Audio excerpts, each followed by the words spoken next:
Assalamualaikum warahmatullahi wabarakatuh. Di sini kami kelompok 9 akan membahas bab 10 mengenai laba atau income. Yang ini terdiri dari beberapa pokok bahasan. Yang pertama, langsung saja saya akan menjelaskan mengenai laba atau income ini sendiri. Makna income dalam konteks perpajakan dapat berbeda atau bahkan berbeda dengan makna income dalam akuntansi dalam pelaporan keuangan.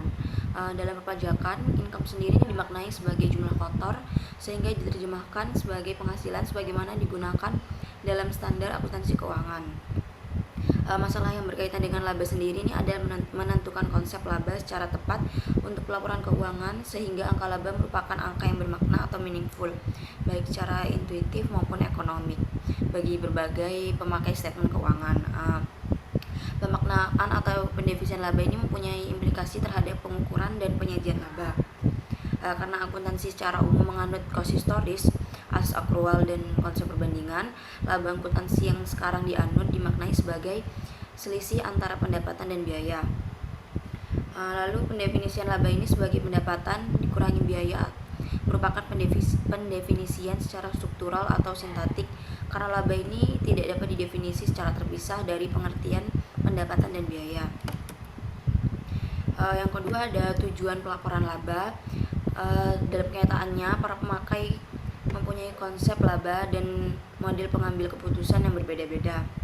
Apapun pengertian dan cara pengukurannya, laba akuntansi dengan berbagai interpretasinya diharapkan dapat digunakan antara lain sebagai yang pertama ada indikator efisiensi pengguna dana yang tertanam dalam perusahaan yang diwujudkan dalam tingkat kembalian atas investasi. Yang kedua ada pengukur prestasi atau kinerja badan usaha dan manajemen. Yang ketiga ada dasar penentuan besarnya pengenaan pajak. Yang keempat ada alat pengendalian alokasi sumber daya ekonomi suatu negara. Yang kelima dasar penentuan dan penilaian kelayakan tarif dalam perusahaan publik. Yang keenam ada alat pengendalian terhadap debitor dalam kontrak utang. Yang ketujuh ada dasar kompensasi dan pembagian bonus. Yang kedelapan alat motivasi manajemen dalam pengendalian perusahaan. Dan terakhir ada pembagian dividen. Selanjutnya ini ada konsep laba menurut konvensional. Hendriksen dan Van Breda tahun 1992 mengemukakan bahwa laba akuntansi yang sekarang berjalan masih problematik secara teoritis. Laba akuntansi ini mempunyai beberapa kelemahan, yaitu kelemahannya sebagai berikut. Satu, belum definisi secara semantik dan jelas sehingga laba tersebut secara intuitif dan ekonomi bermakna. Dua, penyajian dan pengukuran laba masih difokuskan pada pemegang saham biasa atau residual. Yang ketiga, prinsip akuntansi berterima umum sebagai pedoman pengukuran laba masih memberi peluang untuk terjadi ketaatan atau inkonsistensi antar perusahaan. Yang keempat, karena didasarkan pada cost historis, laba akuntansi secara umum belum memperhitungkan pengaruh perubahan daya beli dan harga.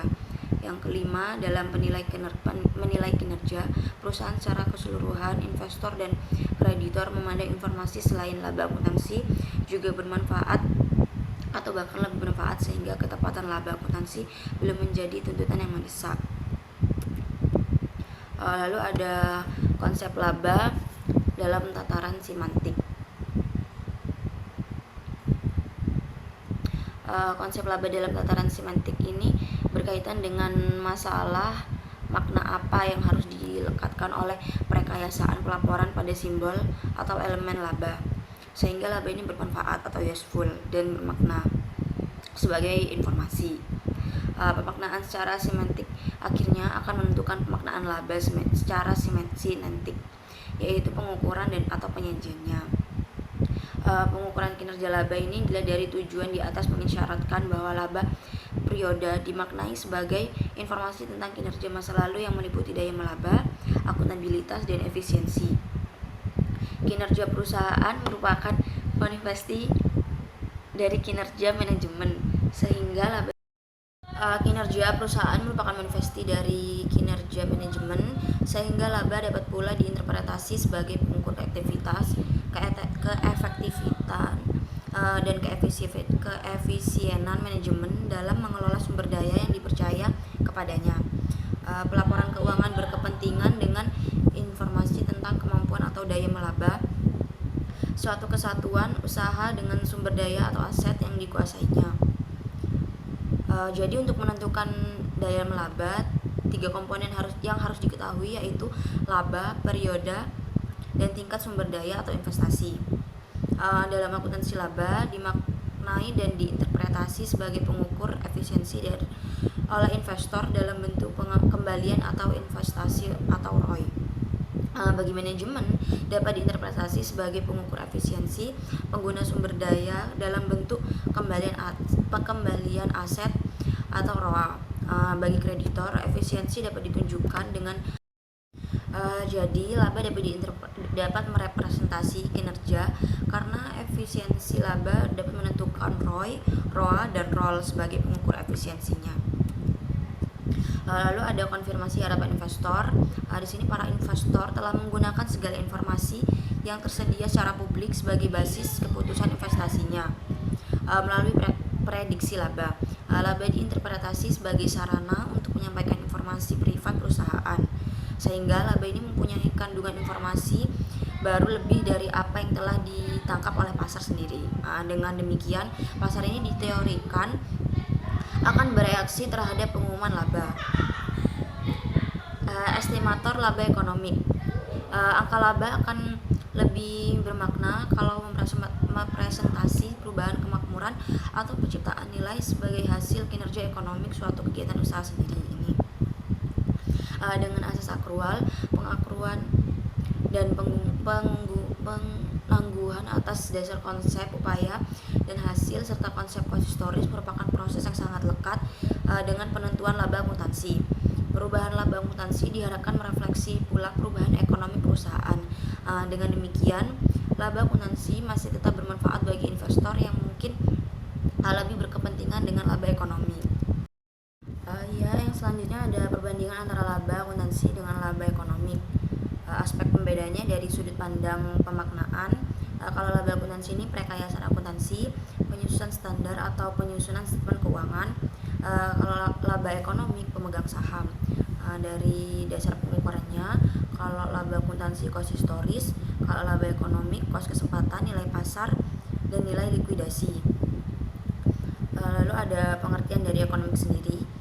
Kalau laba akuntansi ini kelayakan ekonomi jangka panjang, kalau laba ekonomi penilaian ekonomi jangka pendek.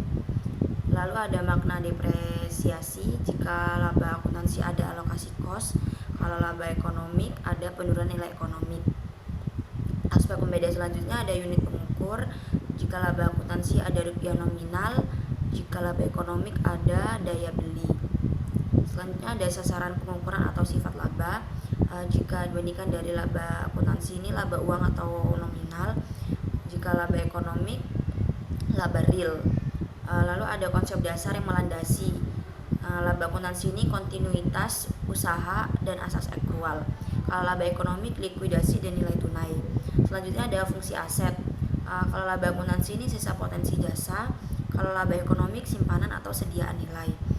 Selanjutnya ada makna laba sendiri. Makna laba sendiri ini merupakan gagasan-gagasan untuk menemukan definisi atau konsep atau makna laba yang tepat untuk tujuan akuntansi.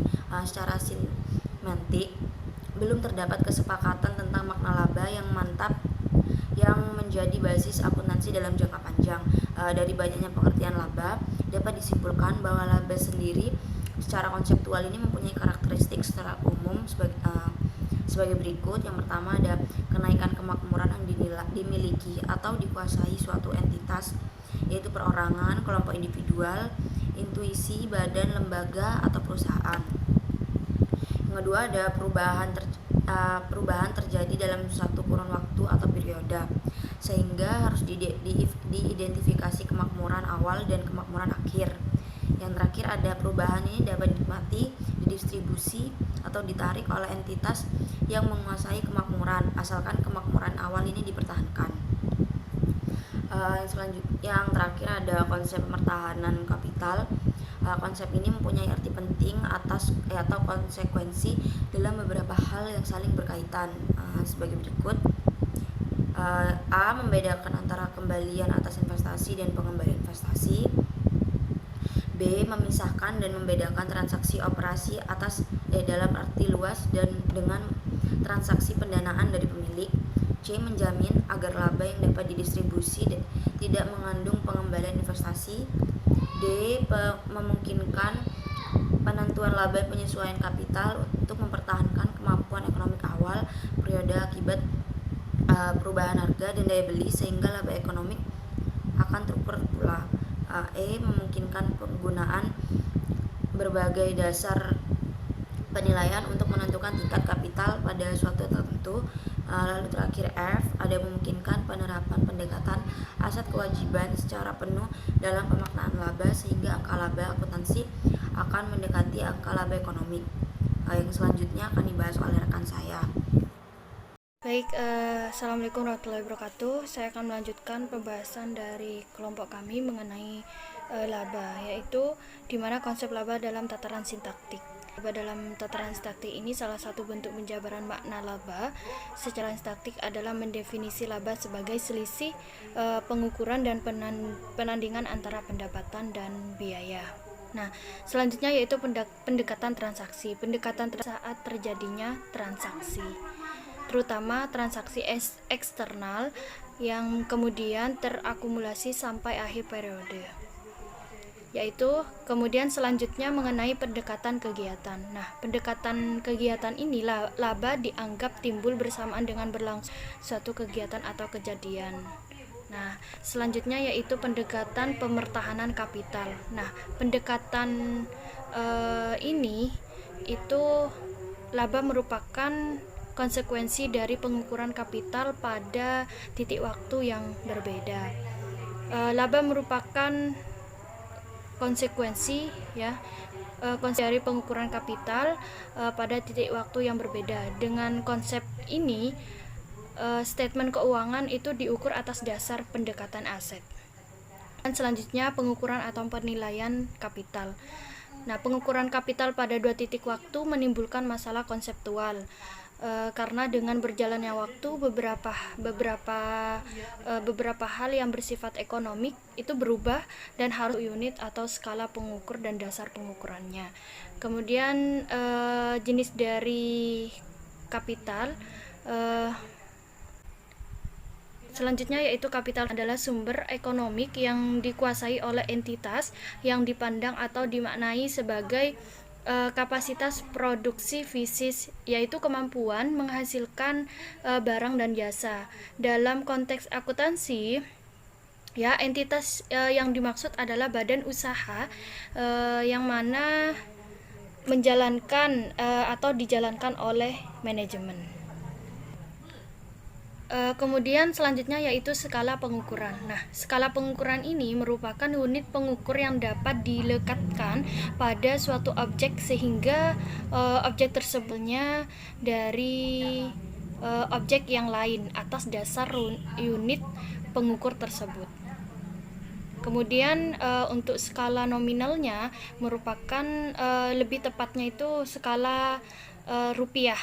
Nominal adalah satuan rupiah sebagaimana telah terjadi tanpa memperhatikan perubahan daya beli dengan berjalannya waktu akibat perubahan kondisi ekonomi.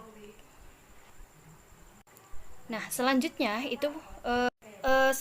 yaitu skala daya beli. Ya, skala daya beli ini atau lebih tepatnya skala rupiah daya beli konstan merupakan skala untuk mengatasi kelemahan skala rupiah normal. Nah, dengan skala ini rupiah normal itu bisa dinyatakan kembali dihomogeniskan dalam bentuk rupiah daya beli atas dasar indeks harga tertentu. Nah, selanjutnya dasar atau atribut pengukurannya. Nah, atribut pengukuran ini ada beberapa hal, hanya ada dua yaitu cost historis dan cost sekarang. Kalau cost historis itu merupakan jumlah rupiah di mana sepakatan atas atau harga pertukaran yang telah tercatat dalam sistem pembukuan. Sedangkan kos sekarang itu pengganti atau kos masukan sekarang, ya, menunjukkan jumlah rupiah, harga pertukaran atau kesepakatan yang diperlukan sekarang oleh unit usaha untuk memperoleh aset yang sama jenis dengan kondisinya. Nah, selanjutnya itu pengukuran laba dengan mempertahankan kapital. Nah, dalam mengukur laba dengan mempertahankan kapital ini terdapat beberapa pendekatan penilaian terhadap penentuan laba, antara lain yaitu kapitalisasi aliran kas harapan, penilaian pasar atas aset, setara kas sekarang, harga masukan historis, ya, harga masukan sekarang, dan pemertahanan daya beli konstan. Nah, selanjutnya yaitu kapitalisasi aliran kas harapan. Yang ini itu berpaut dengan pengukuran laba dari kacamata pemegang saham atau investor sebagai entitas. Nah, konsep laba ini mendekati konsep laba ekonomik. Nah, dengan konsep ini akan ditentukan nilai kapitalisasi, ya, kapitalisasian investasi pemegang saham pada awal dan akhir periode. Nah, selanjutnya yaitu mengenai harga masukan historis. Nah, harga masukan historis ini memandang kapital sebagai kapital fisis, ya, laba diukur berdasarkan selisih aset bersih awal dan akhir periode yang masing-masing dinyatakan dalam kos historisnya. Nah, selanjutnya yaitu harga masukan sekarang. Nah, harga masukan sekarang ini penilaiannya pada dasarnya sama dengan harga masukan historis, kecuali bahwa dalam pendekatan ini tuh menilai komponen-komponen kapital awal dan akhir dengan kos masukan sekarang atau kos pengganti pada saat itu. Nah, kos pengganti suatu aset adalah jumlah rupiah yang harus dikorbankan seandainya suatu entitas tidak menguasai atau memiliki aset tersebut akibat perubahan kondisi ekonomi. Nah, selanjutnya yaitu skala daya beli, ya. Skala daya beli ini atau lebih tepatnya skala rupiah daya beli konstan, ya, merupakan skala untuk mengatasi kelemahan skala rupiah normal. Nah, dengan skala ini rupiah normal itu bisa dinyatakan kembali dihomogeniskan dalam bentuk rupiah daya beli atas dasar indeks harga tertentu. Nah, selanjutnya dasar atau atribut pengukurannya. Nah, atribut pengukuran ini ada beberapa hal, yaitu hanya ada dua, ya, yaitu kos historis dan kos sekarang. Kalau kos historis itu merupakan jumlah rupiah di mana sepakatan atas atau harga pertukaran yang telah tercatat dalam sistem pembukuan. Sedangkan kos sekarang itu pengganti atau kos masukan sekarang, ya, menunjukkan jumlah rupiah, harga pertukaran atau kesepakatan yang diperlukan sekarang oleh unit usaha untuk memperoleh aset yang sama jenis dengan kondisinya. Nah, selanjutnya itu pengukuran laba dengan mempertahankan kapital. Nah, dalam mengukur laba dengan mempertahankan kapital ini terdapat beberapa pendekatan penilaian terhadap penentuan laba, antara lain yaitu kapitalisasi aliran kas harapan, penilaian pasar atas aset, setara kas sekarang, harga masukan historis, ya, harga masukan sekarang, dan pemertahanan daya beli konstan. Nah, selanjutnya yaitu kapitalisasi aliran kas harapan. Yang ini itu berpaut dengan pengukuran laba dari kacamata pemegang saham atau investor sebagai entitas.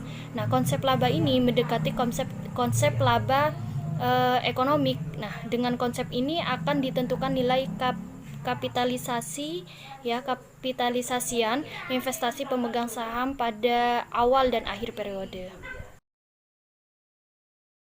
Nah, selanjutnya yaitu mengenai harga masukan historis. Nah, harga masukan historis ini memandang kapital sebagai kapital fisis, ya, laba diukur berdasarkan selisih aset bersih awal dan akhir periode yang masing-masing dinyatakan dalam kos historisnya. Nah, selanjutnya yaitu harga masukan sekarang. Nah, harga masukan sekarang ini penilaiannya pada dasarnya sama dengan harga masukan historis, kecuali bahwa dalam pendekatan ini tuh menilai komponen yang masing-masing dinyatakan dalam cost historisnya. Nah, selanjutnya yaitu harga masukan sekarang. Nah, harga masukan sekarang ini penilaiannya pada dasarnya sama dengan harga masukan historis, kecuali bahwa dalam pendekatan ini tuh menilai komponen-komponen kapital awal dan akhir dengan kos masukan sekarang atau kos pengganti pada saat itu. Nah, kos pengganti suatu aset adalah jumlah rupiah yang harus dikorbankan seandainya suatu entitas tidak menguasai atau memiliki aset tersebut. Assalamualaikum warahmatullahi wabarakatuh. Nama saya Devika Ramadianti, NIM 081. Saya ingin melanjutkan penjelasan dari teman saya. Yang pertama ada pertahanan daya beli konstan.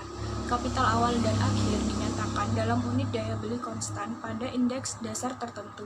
Laba diukur berdasarkan selisih kapital awal dan akhir. Akan menggambarkan tambahan daya beli kapital yang memiliki atau dikuasai perusahaan tanpa harus mengurangi daya. Pengukuran daya unit konstan ini berbasis cost historis. Konsep laba dalam tataran pragmatik. Konsep laba dalam tataran pragmatik yaitu teori akuntansi pragmatik memusatkan perhatiannya pada pengaruh informasi terhadap perubahan perilaku pemakai informasi akuntansi. Informasi diharapkan mempunyai pengaruh jika informasi tersebut benar-benar nyata. Dan pengambilan keputusan informasi tersebut mempunyai manfaat, kualitas, dan nilai informasi.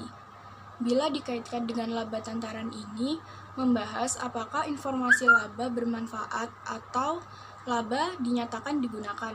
Jika memang digunakan, untuk kepentingan apa informasi laba tersebut, dan menanyakan langsung kepada pemakai apakah mereka menggunakan angka laba akuntansi merupakan salah satu cara untuk mengetahui kebermanfaatan laba. Selanjutnya adalah cara mengukur reaksi pasar modal terhadap pengumuman laba akuntansi. Yang pertama adalah predikator aliran kas ke investor, yaitu pelaporan keuangan harus menyediakan informasi untuk membantu para investor dan kreditor dan pemakai lain baik berjalan maupun potensial dalam mengukur nilai dan saat terjadi ketidakpastian penerimaan kas mendatang dari dividen atau bunga dan pemerolehan kas mendatang dari penjualan, penembusan atau jatuh tempo. Maka harus ada hubungan logis antara laba dan aliran kas ke investor dan kreditor. Yang kedua adalah laba dan harga saham. Kebermanfaatan laba diukur dari hubungan antara laba dan harga saham, bahwa laba merupakan aliran ke investor yang dibahas di atas, yaitu menunjukkan bahwa laba menentukan harga saham. Aliran kas di masa datang ke investor digunakan untuk menentukan nilai intrinsik. Nilai intrinsik akan menentukan harga pasar saham yang terjadi di pasar modal namun pada saat tertentu. Yang ketiga adalah perkontrakan efisien. Teori ini didasarkan atas berbagai aspek dan implikasi hubungan keagenan. Hubungan keagenan adalah hubungan antara partisipal dan agen yang di dalamnya agen bertindak atas nama dan bentuk kepentingan partisipal dan tindakannya tersebut agen dapat mendapatkan imbalan tertentu. Kontrak dikatakan efisien apabila mendorong pihak yang ingin memaksimumkan dirinya tetapi ia berusaha selalu memenuhi kontrak. Kontrak dikatakan efisien apabila mendorong pihak melaksanakan kontrak tanpa ada perselisihan dari para pihak yang mendapatkan hasil. Yang keempat adalah pengendalian manajemen. Perilaku manajemen dikendalikan melalui laba dengan cara mengaitkan kompensasi dengan laba sebagai pengukur kinerja.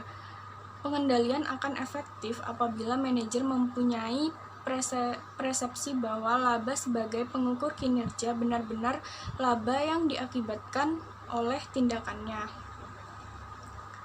Yang kelima adalah teori pasar efisien. Hubungan antara informasi dan harga saham disebut efisien pasar atau hipotesis pasar efisien. Variabel penting pasar modal adalah saham harga saham, volume perdagangan saham, return atau kembalian saham, dan indeks harga saham gabungan atau HISG. Perilaku pasar modal biasanya selalu mengikuti harga saham dan mencari informasi terhadap perusahaan untuk menentukan harga saham. Oleh karena itu, menguji kebermanfaatan informasi.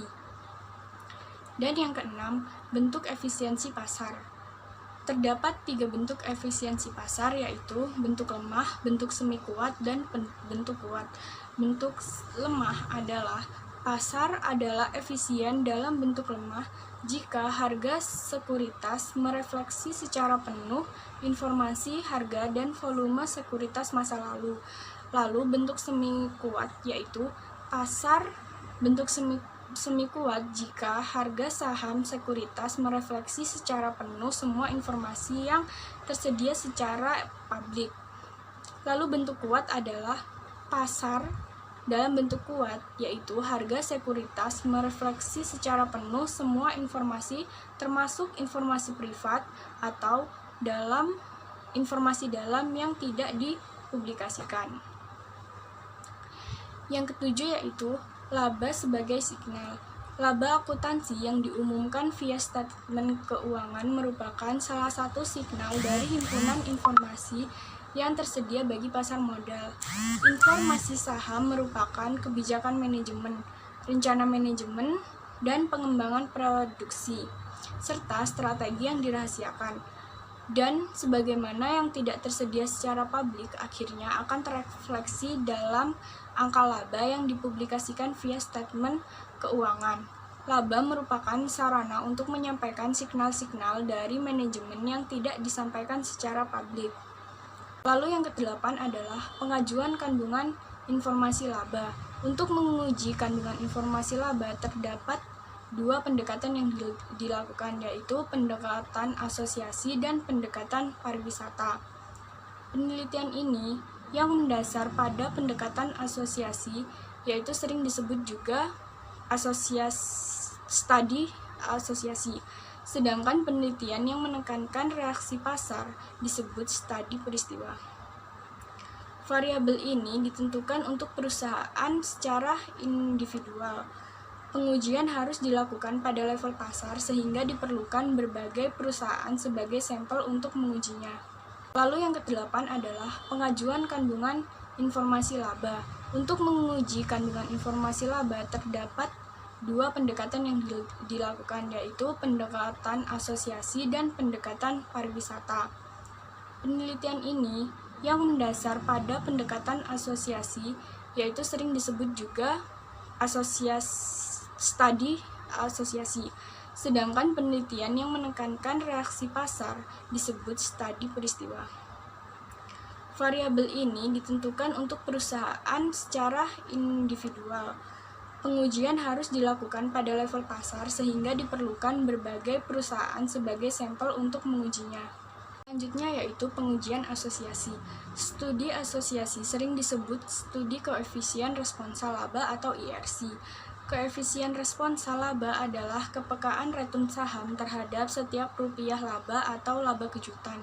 Studi empiris menunjukkan bahwa asosiasi atau korelasi antara laba dan return tidak begitu kuat atau sempurna karena yaitu adanya angka laba yang hanya merupakan sebagian kecil dari faktor yang mempengaruhi harga saham. Fluktuasi laba tidak selalu menggambarkan perubahan ekonomi. Laba akuntansi dapat dipengaruhi oleh manajemen. Investor tidak selalu seragam dalam menginterpretasikan informasi yang tersedia di pasar. Lalu yang terakhir adalah pengujian peristiwa. Angka laba tidak lagi digunakan dalam pengujian ini karena yang menjadi fokus adalah peristiwa pengumuman laba. Reaksi pasar diukur sebagai return abnormal mean atau RAM, atau return abnormal kumulatif atau RAKM. Untuk seluruh sampel perusahaan di pasar modal, reaksi pasar dianggap apabila RAM dan RAKM secara statistik tidak sama dengan 0. Laba mempunyai feel pragmatik terhadap perilaku pasar modal. Reaksi pasar paling tidak menunjukkan pelaku pasar seolah telah menggunakan laba sehingga dikatakan laba bermanfaat bagi investor. Sekian penjelasan dari saya dan selanjutnya akan dijelaskan oleh teman saya. Terima kasih. Wassalamualaikum warahmatullahi wabarakatuh. Selanjutnya yaitu laba dan teori entitas. Laba adalah kenaikan kemakmuran suatu entitas yang dapat dikonsumsi tanpa mempengaruhi kapital semula. Teori entitas berkaitan dengan penentuan siapa yang dianggap paling berkepentingan dengan suatu kegiatan ekonomi sehingga pihak tersebut berhak untuk menikmati laba. Teori ini banyak dibahas di dalam literatur teori akuntansi. 1. Entitas usaha bersama. 2. Entitas usaha bisnis. 3. Entitas investor. 4. Entitas pemilik. 5. Entitas pemilik residual. 6. Entitas pengendali. Dan 7. Yaitu entitas dana. Entitas usaha bersama. Semua partisipan menanggung segala aspek kegiatan bersama sehingga mereka dapat disebut sebagai pemegang pancang atau stakeholder yang terdiri dari manajer, karyawan, pemegang saham, kreditor, pelanggan, pemerintah, ataupun masyarakat. Dalam statement nilai tambah dan distribusinya, laba didefinisikan sebagai seluruh jumlah rupiah nilai tambah yang dihasilkan oleh kegiatan para partisipan secara bersama dikurangi dengan kos material ataupun peralatan.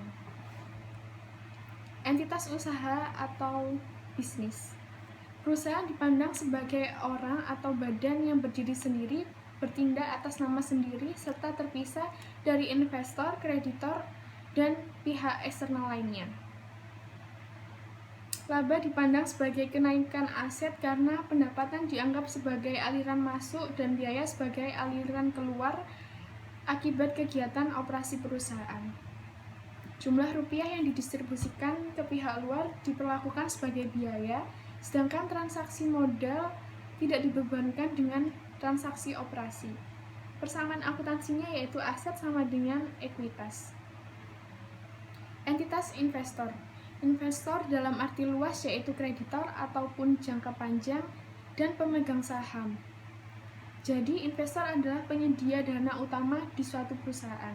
Perusahaan melalui manajemen bertindak atas nama investor, oleh karena itu pelaporan keuangan harus dilaksanakan untuk kepentingan kedua kelompok tersebut. Persamaan akuntansinya yaitu aset dikurangi utang jangka pendek sama dengan investor. Entitas pemilik. Teori entitas ini memandang pemegang saham biasa ataupun istimewa sebagai pemilik. Kreditor dianggap sebagai pihak luar, sedangkan pemegang saham menjadi mitra manajemen. Aset menjadi milik pribadi pemegang saham, sehingga utang merupakan keharusan pemegang saham. Persamaan akuntansinya yaitu aset dikurangi kewajiban sama dengan ekuitas. Untuk perusahaan besar yang terbentuk perseroan tidak tepat dikarenakan manajemen dan pemegang saham merupakan pihak terpisah secara visi ataupun operasi. Untuk perseroan, kesehatan usaha lebih konsisten dengan praktik bisnis yang memisahkan pemilik ataupun pengelola. Untuk perusahaan perseorangan, kegiatan usaha lebih cocok karena secara administratif memisah pemilikan dan pengelolaan perusahaan merupakan praktek yang sehat. Entitas pemilik residual. Konsep entitas ini memandang pemegang saham biasa. Pemilik adalah pemegang saham istimewa dianggap sebagai pihak luar sehingga dividen untuk mereka dipandang sebagai biaya. Persamaan akuntansinya yaitu aset dikurangi ekuitas spesifik sama dengan ekuitas residual.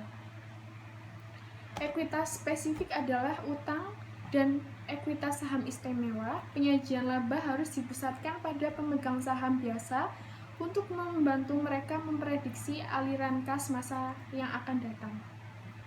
Laba ataupun laba per saham untuk pemegang saham biasa menjadi informasi penting yang harus disajikan dalam statement laba rugi. Entitas pengendali.